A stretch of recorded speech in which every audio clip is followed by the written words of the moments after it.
Buenos días para todos. Nos encontramos en esta materia de escatología con el profesor Joan Andrés Nieto Bravo. Acabamos en este podcast que vamos a hacer. Nos vamos a acercar al libro de escatología, de la muerte a la vida eterna, del cardenal Joseph Ratzinger, quien más tarde se convertiría en el Papa Benedicto XVI en el año 2005. Es el Papa número 265 de la historia de la Iglesia Católica. Esta obra maestra del Papa Benedicto XVI está compuesta por un índice, una introducción, está compuesta por 3 capítulos y unos anexos que nos hablarán de la muerte a la vida eterna y a la resurrección.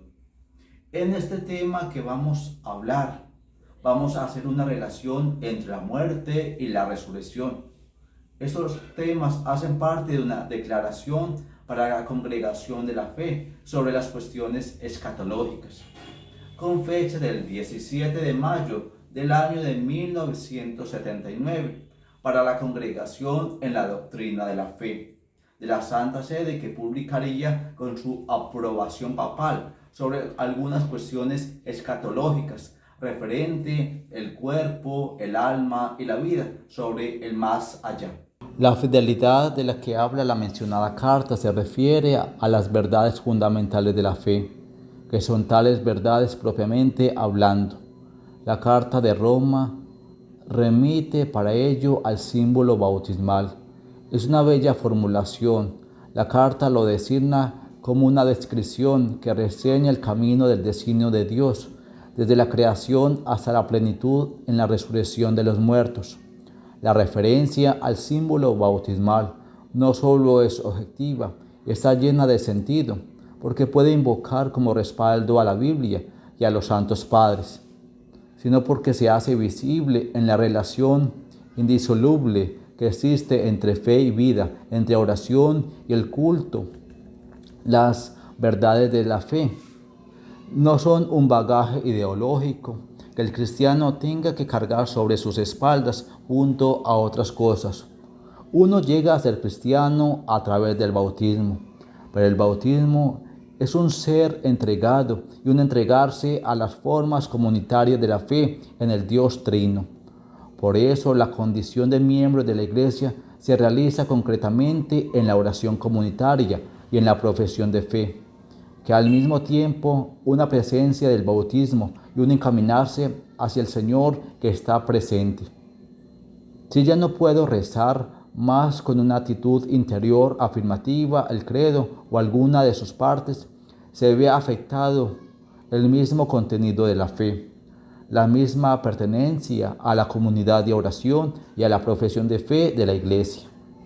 La profesión de fe de ese modo es colocada en el centro. No es a su vez una colección de proposiciones, sino, como también lo indica la Declaración Romana, una estructura en la que se expresa la coherencia interna, la unidad de lo que se cree como una totalidad única. De ese modo, no se pueden tachar ciertas partes sin destruir el conjunto. Partiendo de estos presupuestos, la carta romana aborda el artículo del credo que tiene que ver con la esperanza de la vida eterna. Dice sobre él: si el cristiano no está seguro del contenido de las palabras de la vida eterna, las promesas del Evangelio, el sentido de la creación y de la redención desaparecen, e incluso la misma vida terrena queda desposeída de toda esperanza. Pero justamente ese es el peligro que la Congregación para la Doctrina de la Fe ve en la actualidad. ¿Cómo no ver que las dudas que se insinúan con sutileza en lo más profundo de los espíritus? La carta hace referencia a que hoy en día se tratan abiertamente cuestiones de controversia de la teología, cuyo objeto y peso de la mayoría de los fieles no puede estimar.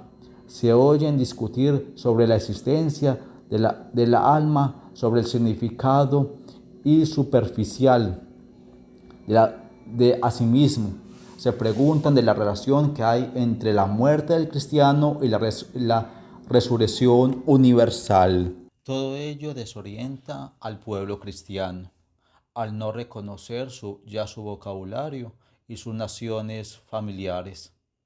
Aquí se pone de manifiesto otro aspecto característico del texto romano, como otorga la importancia a la comunicabilidad de las ideas en el lenguaje.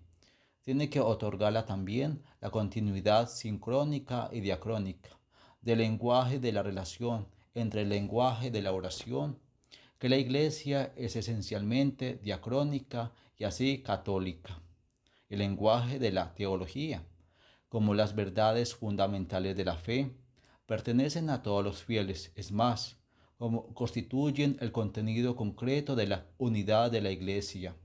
El lenguaje fundamental de la fe no puede ser un lenguaje especializado, y el lenguaje como portador de la unidad no puede ser manipulado arbitrariamente.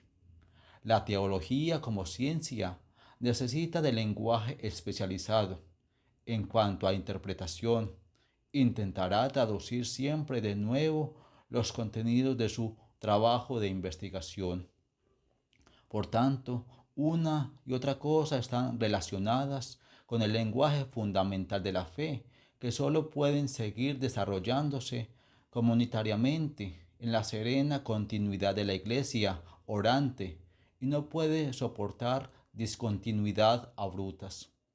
La carta romana mencionada, con gran énfasis en las dos tareas, nuevamente no contradictorias, sino complementarias, que se plantean.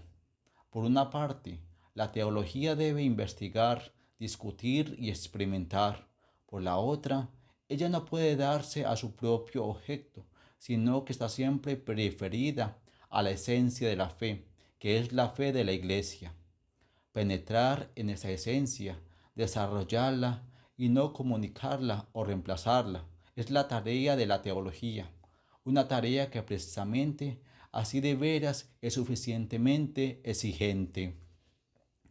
El texto romano desarrolla a partir de estas actitudes metódicas su información, cuyo contenido esencial pueden resumirse en dos puntos.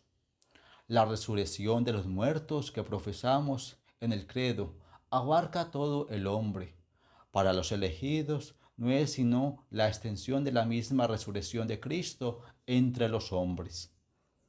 Para la situación intermedia que se da entre muerte y resurrección, rige que la Iglesia afirma la supervivencia y la subsistencia después de la muerte y de un elemento espiritual que está dotado de conciencia y de voluntad, de manera que subsiste el mismo, el yo humano. Para designar este elemento de la Iglesia, emplea la palabra alma.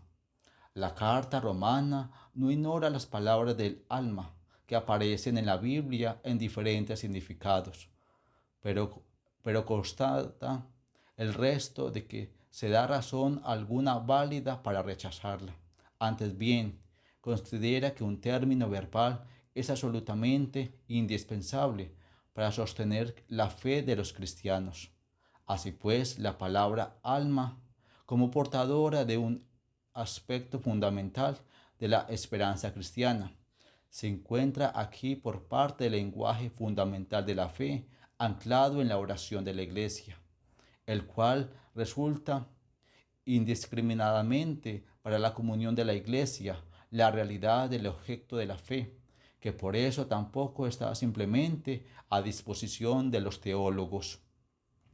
El magisterio de la Iglesia ha intervenido con esta carta en una disputa teológica en la que consideró tocada la frontera de la teología, la disolución del concepto del alma, que se perfilaba ciertamente en la nitidez desde hacía una década y media.